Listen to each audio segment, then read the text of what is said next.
Video game developers will often reference TV shows or movies in their games, but over the past couple of years, I've noticed that one character in particular seems to be getting a lot of love. That's why in today's video, we're going to take a look at 10 Spongebob Squarepants Easter eggs hidden in video games. As always, if you think I've missed a Spongebob Easter egg, then let me know in the comments, and don't forget to leave a like on this video, and if you do, I'll send you a yellow sponge. Anyway, without further delay, let's get started. Right, let's begin today's video with one of the best games to feature a Spongebob Easter egg. Now, Maneater is full of Easter eggs. I've even made a video covering 25 of them. And given that the game takes place under the sea, it makes sense that the Shark 'em Up would reference our spongy friend. At this location on the map, you can find this.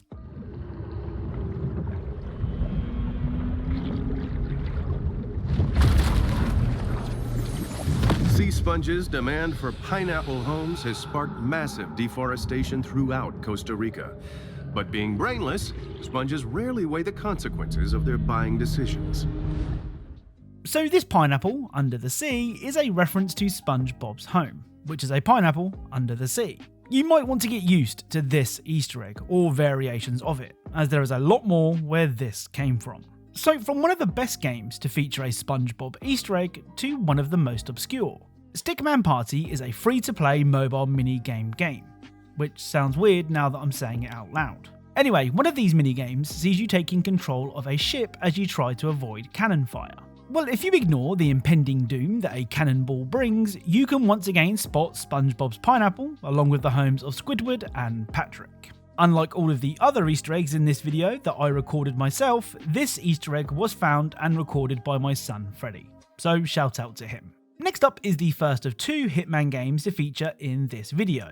Some of you may call that cheating, I call it creatively bending the rules. First up, in the Miami stage in Hitman 2, you can find this.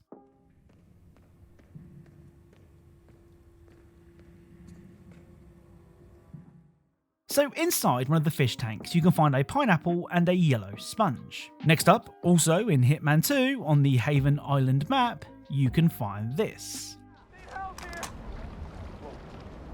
What are you doing down there? And finally, in Hitman 3, you can find the pineapple and the sponge in a bathtub.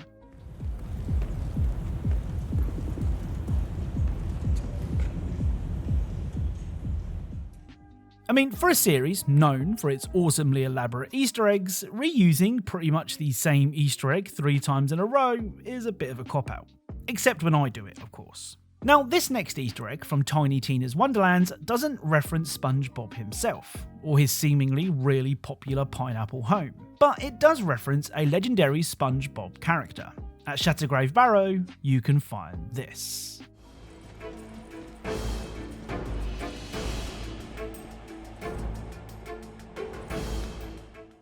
So this skeleton with some interesting headgear is a reference to the SpongeBob episode One Crab's Trash, where Mr. Krabs sells SpongeBob a very valuable hat. Now, this next Easter egg is probably one of the more boring SpongeBob references in this video, but I promised you 10 SpongeBob Easter eggs in video games, so you'll get 10 SpongeBob Easter eggs in video games. On the Driftwood Shores map in the original Plants vs Zombies Garden Warfare, which is a great game by the way, you can find a sign that says Porous Bob's Scuba Supplies and Neckties, which is basically a fancy way of saying SpongeBob Squarepants.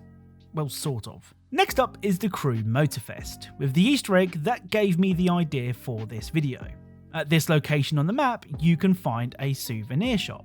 Amongst all of the tourist baiting tat on offer is a pineapple, a sponge, and a pink starfish, which is again referencing SpongeBob, his home, and his friend Patrick. Like I said when I originally shared this Easter egg, how anyone noticed this blows my mind. Next up is Letter Delivery Simulator Lake. Now in Lake, you'll visit loads of different houses, so much so that it might be hard to remember which ones you've been to before. However, there is one house by the lake that is sure to stick in the memory.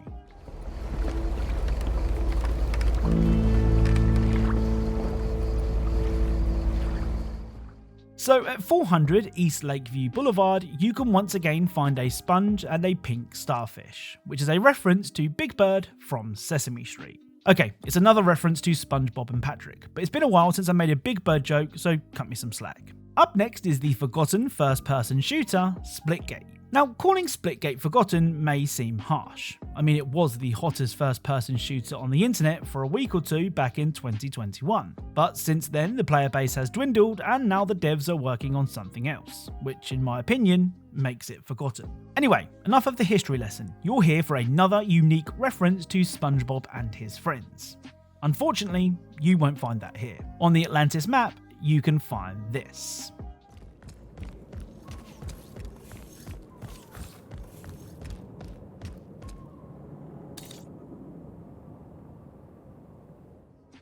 I mean, I've explained this Easter egg so many times at this point that if you don't get the reference by now, you never will. Right, let's end today's video with not one, but two SpongeBob Easter eggs from Borderlands 3.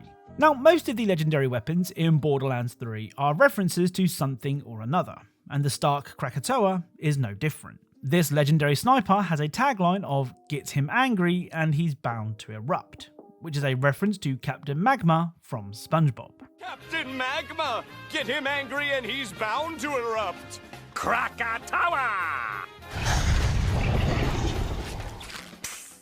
The final SpongeBob Easter egg is by far the best SpongeBob Easter egg in this entire video, hence the reason I put it last. During the Psycho Krieg and the Fantastic Fustercluck DLC, you can find a strange looking hut seemingly in the middle of nowhere. Well, if you approach the hut, this will happen.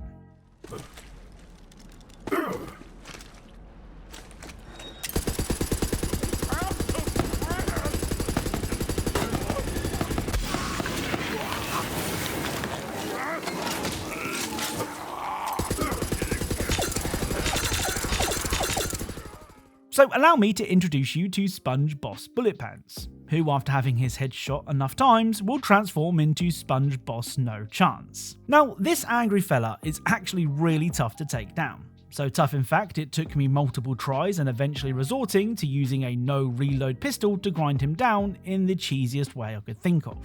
Now if you defeat Spongebob, there's a chance that he will drop a legendary item, but unfortunately the cruel hands of fate didn't deliver such an item to me.